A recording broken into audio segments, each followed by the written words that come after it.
अब middle class की बड़ी परेशानी ये भी है कि मिडिल क्लास की सैलरी नहीं बढ़ रही। खर्च तो बढ़ रहे लेकिन कमाई में खास इजाफा नहीं हुआ और ये बहुत बड़ी परेशानी है, सैलरी का ना बढ़ना। पिछले 5 सालों में सालाना 5.7% महंगाई बढ़ी है लेकिन मिडिल क्लास की सैलरी नहीं बढ़ी।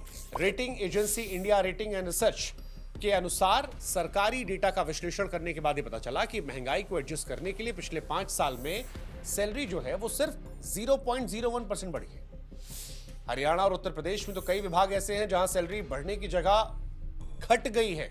FICCI क्विज कॉर्पोरेशन की एक रिपोर्ट की माने तो 2019 से 2023 के बीच में 4 सालों में 6 बड़े सेक्टर्स में सैलरी हर साल 0.8 से 5.4 के बीच में बढ़ी। यानी सैलरीज में वास्तविक बढ़ोतरी जो है वो नेगेटिव में रही क्योंकि महंगाई ज्यादा बढ़ी है।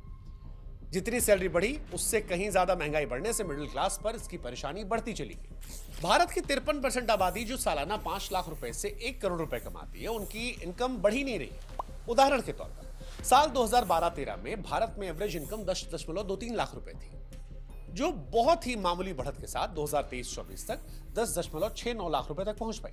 लेकिन इसी बीच अगर हम बाकी देखें तो जो 5 लाख रुपए से कम कमा रहे थे उनकी एवरेज इनकम 2.36 लाख से बढ़कर 3.63 लाख हो गई। 1 करोड़ से ज्यादा कमाने वालों में जिनकी एवरेज 2.69 करोड़ थी वो 2.83 करोड़ हो गई। यानी आसान शब्दों में कहें तो मिडिल क्लास को छोड़कर बाकी सबकी इनकम बढ़ती चली गई। अब मिडिल क्लास की अगर बात की जाए तो इनको 1 तारीख का बड़ा बेसब्री से इंतजार होता है कि कब मिडिल क्लास की सैलरी गिरेगी और फिर पूरे महीने की प्लानिंग शुरू हो जाएगी, जिसका सीधा सीधा मतलब ये होता है कि मिडिल क्लास भारत का हैंड टू माउथ बना हुआ है। जो कमाता है वही खाता है और महीने के आखिरी दिनों में बहुत सारी बचत करता है, परेशान भी रहता है।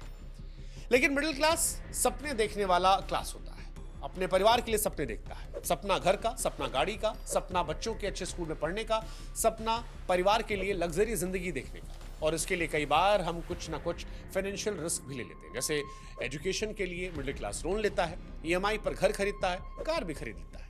लेकिन इन सारी प्लानिंग के बीच में क्या कभी हमने ये सोचा कि आज की अपनों की जिंदगी को सिक्योर करने के लिए और एसेट्स प्रोवाइड करने के लिए जो ये हम रिस्क ले रहे हैं, कहीं क्या कल हमारे अपनों के लिए यही लायबिलिटी तो नहीं बन गई?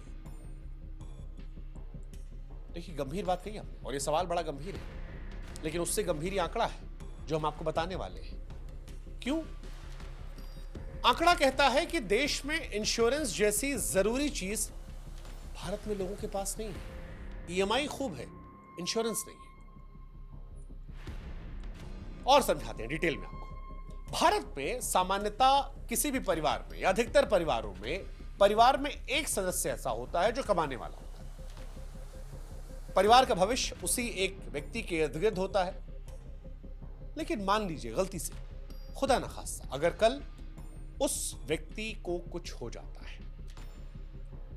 तो ये जो EMI आज आपके लिए सपने पूरा करने का जरिया है, ये आपके परिवार पर मुसीबत बन जाएगी। आपके अपनों का भविष्य अंधकारमय हो जाएगा।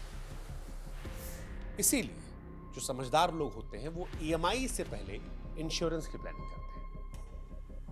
मिडिल क्लास ऐसा कम करता है।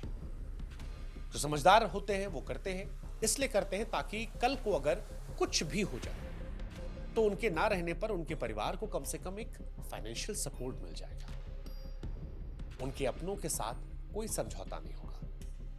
हाँ, घर के खर्च जरूरी है, बेसिक नेसेसिटी जरूरी है, बच्चों की पढ़ाई जरूरी है, EMI जरूरी है, लोन जरूरी है, लेकिन ये सारी चीजें उस इंश्योरेंस से भी मैनेज हो जाएंगी। और इसमें भी बेस्ट जो होता है वो टर्म इंश्योरेंस बेस्ट ऑप्शन होता है, क्योंकि ये लाइफ इंश्योरेंस का सबसे प्योरेस्ट फॉर्म होता है। इसमें कम से कम प्रीमियम में ज्यादा से ज्यादा कवर मिलता है और बहुत ही आपको एफोर्डेबल प्राइस में अपने परिवार के लिए करोड़ों का कवर मिल जाता है। इसलिए लोन लेने से पहले ये सोचिएगा मिडिल क्लास वालों कि ज्यादा जरूरी वो इंश्योरेंस है, क्योंकि इंश्योरेंस अब ऑप्शन नहीं मिडिल क्लास के लिए मौजूदा हालात में, जरूरत है। जरूरत ताकि अगर बुरा वक्त है जो बताकर नहीं आता तो आपके परिवार के पास जब कोई सपोर्ट का ऑप्शन नहीं होता तो एक सपोर्ट रहे। ये करोड़ों का कवर देकर आपकी फैमिली को किसी और के सामने आपके जाने के बाद हाथ फैलाने से बचा लेता है। ये जरूरी है। उधर महंगाई बढ़ रही है, महंगाई बढ़ रही है तो किराया भी बढ़ रहा है। अब जैसा हमने कहा कि मिडिल क्लास सैलरी तो बढ़ नहीं रही, लोग अपनी लाइफस्टाइल भी बदलना नहीं चाहते, तो फिर अब खर्च चले तो चले कैसे? और इसका नुकसान यह हुआ है कि मिडिल क्लास ने अपना खर्च चलाने के लिए अपनी सेविंग से भी खिलवाड़ करना शुरू कर दिया। खर्च चलाने के लिए मिडिल क्लास अपनी सेविंग से पैसा निकाल रहा है। आरबीआई की माने तो साल 2022-23 में भारतीय परिवारों की नेट सेविंग जीडीपी का 5.1% थी, जबकि सिर्फ 2 साल पहले 2020-21 में यही सेविंग्स जीडीपी का 11.5% थी। यानी 2 साल में लोगों की सेविंग्स आधी हो गई। और ये 2023 में लोगों की सेविंग्स 1976-77 के बाद सबसे कम थी। लोगों के बैंक में जमा पैसे घटे हैं।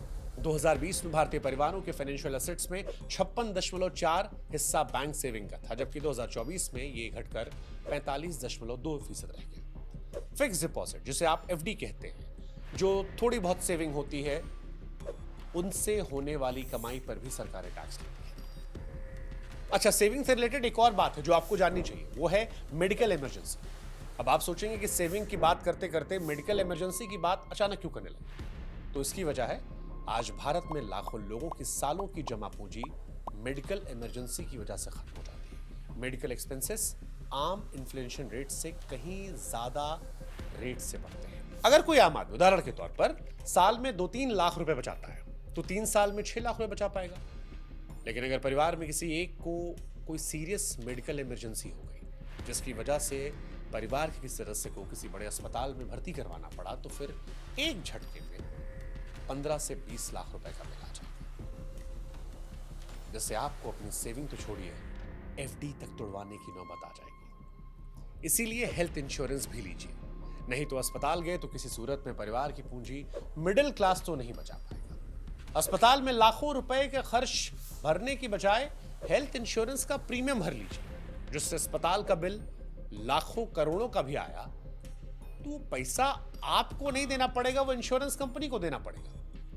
हाँ, कुछ लोग यहां पर भी गलती करते हैं। क्या गलती करते हैं कि किसी कंपनी में वो नौकरी कर रहे हैं और कंपनी का हेल्थ इंश्योरेंस मिल गया और उन्हें लगता है कि अब क्या जरूरत है भाई साहब हेल्थ इंश्योरेंस लेने की, हम तो ले रखे। लेकिन यहां हम आपको बता दें कि कॉर्पोरेट वाला जो इंश्योरेंस होता है, अक्सर उसमें केवल 3 से 4 लाख रुपए का क्लेम मिलता है। क्लेम का प्रोसेस भी लंबा होता है और अगर गलती से आपने कंपनी स्विच कर दी तो इंश्योरेंस भी इनइफेक्टिव हो जाता है। ऐसे में सीरियस मेडिकल इमरजेंसी के हालत में आप वहां पर भी अपनी सेविंग्स को खो देंगे। तो अपनी और अपनी फैमिली के लिए हेल्थ इंश्योरेंस जरूर ले लीजिए, ताकि कल को अस्पताल में एडमिट होने पर आपको इधर उधर ना देखना पड़े। एक फोन उठाना हो, लगाइए, क्लेम असिस्टेंट मिल जाए, वो भी 30 मिनट में। एक डेडिकेटेड रिलेशनशिप मैनेजर ही मिल जाता है, जो आपके पेपर प्रोसेस से लेकर उस क्लेम को दिलाने तक में आपकी मदद कर देगा। हाँ, आप कौन सा प्लान आप लेंगे ये हम आप पर छोड़ देते हैं, क्योंकि ये व्यक्ति विशेष का मामला है। लेकिन आपकी मदद करने के लिए हमने आपकी सुविधा के हिसाब से एक लिंक डिस्क्रिप्शन में जरूर दे दिया है, आप उसे चाहें तो चेक कर सकते हैं। सारे ट्रस्टेड इंश्योरेंस पार्टनर हैं, आपको मिल जाएंगे एक जगह पर। यहां पर आप चाहें तो अपनी जरूरत के हिसाब से टर्म या फिर हेल्थ इंश्योरेंस के प्लान को कंपेयर कीजिए, और फिर अभी इन प्लान्स को अगर आप ऑनलाइन परचेस कर लेते हैं, हमारा वीडियो देखने के बाद 15 से 25% का डिस्काउंट मिल जाए। सारी कहानी लिंक पे दे रखी है डिस्क्रिप्शन में। अब वापस आते हैं आपकी सेविंग की बात जो हम कर रहे थे। ये तो मदद कर दी हमने आपकी। सेविंग्स हर किसी के पास नहीं होती। जिन मिडिल क्लास परिवारों के पास सेविंग नहीं है, वो खर्च चलाने के लिए दिन रात कर्ज लेते हैं। सरल क्रेडिट के एक सर्वे के अनुसार 2024 में 1.5 से 2 करोड़ मिडिल क्लास लोग ऐसे हैं जो लोन पर जी रहे हैं, खासतौर पर टायर 2, टायर 3 शहरों में। इनमें छात्रों से लेकर छोटे छोटे एंटरप्रेन्योर्स हैं। 67% भारतीय परिवारों और 30 साल से कम उम्र के 53% युवाओं ने आज किसी न किसी माध्यम से लोन ले रखा है। आरबीआई के मुताबिक 2024 में भारतीय परिवारों पर कर्ज जीडीपी का 37.3% था, जबकि इंडस्ट्रीज को दिया गया लोन जो था वो जीडीपी का 22.2% था।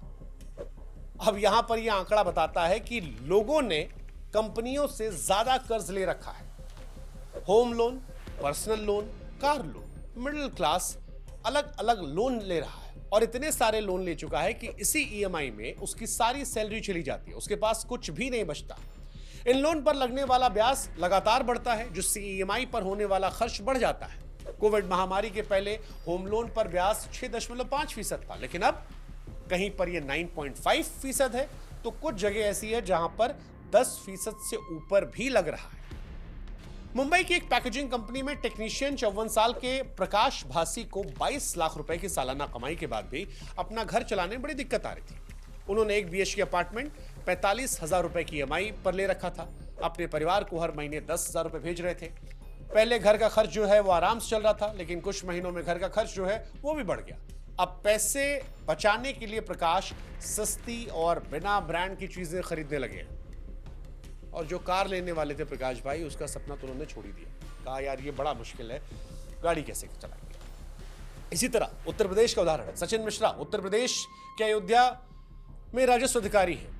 अपनी शादी से पहले एक कार खरीदना चाह रहे थे, लेकिन पर्सनल लोन की EMI, रेंट और माता पिता की देखभाल में 10 लाख रुपए की इनकम खर्च आती है। लोन की EMI में उनकी 1/4 यानी 25% सैलरी चली जाती है। 20 से 30% सैलरी जो है वो किराए और सब्जी खाने के सामान और घर के बुनियादी चीजों में खर्च आती है। एक सरकारी नौकरी होने के बावजूद सचिन नई गाड़ी छोड़िए, पुरानी सेकंड हैंड कार भी नहीं खरीद पा रहे, क्योंकि कार लोन जो है उस पर तो और ज्यादा पैसा लगता है। वैसे कार भी छोड़ दीजिए, मिडिल क्लास के लिए आज के दौर में 2 व्हीलर खरीदना भी मुश्किल होता जा रहा है।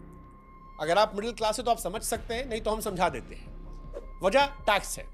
2 व्हीलर पर सरकार कम से कम 28% GST लगाती है, जो लग्जरी कारों पर लगने वाले टैक्स के बराबर है। लेकिन समस्या यह है कि मिडिल क्लास के लिए 2 व्हीलर कोई लग्जरी नहीं है, उनकी जरूरत है। इस टैक्स की वजह से 2 व्हीलर की कीमतें बढ़ जाती हैं और मिडिल क्लास जरूरत होने पर भी 2 व्हीलर नहीं खरीद पाता। आसान शब्दों में कहें तो मिडिल क्लास एक चक्रव्यूह में फंस गया है। महंगाई बढ़ती जा रही है, खर्च बढ़ते जा रहे हैं, लेकिन खर्च को उठाने लायक सैलरी नहीं बढ़ रही है। मिडिल क्लास को घर भी चलाना है, लाइफस्टाइल भी मेंटेन करनी है, और इसी वजह से मिडिल क्लास कर्ज पर कर्ज लिए जा रहा है। कमाई बढ़ नहीं रही, कर्ज बढ़ता जा रहा है।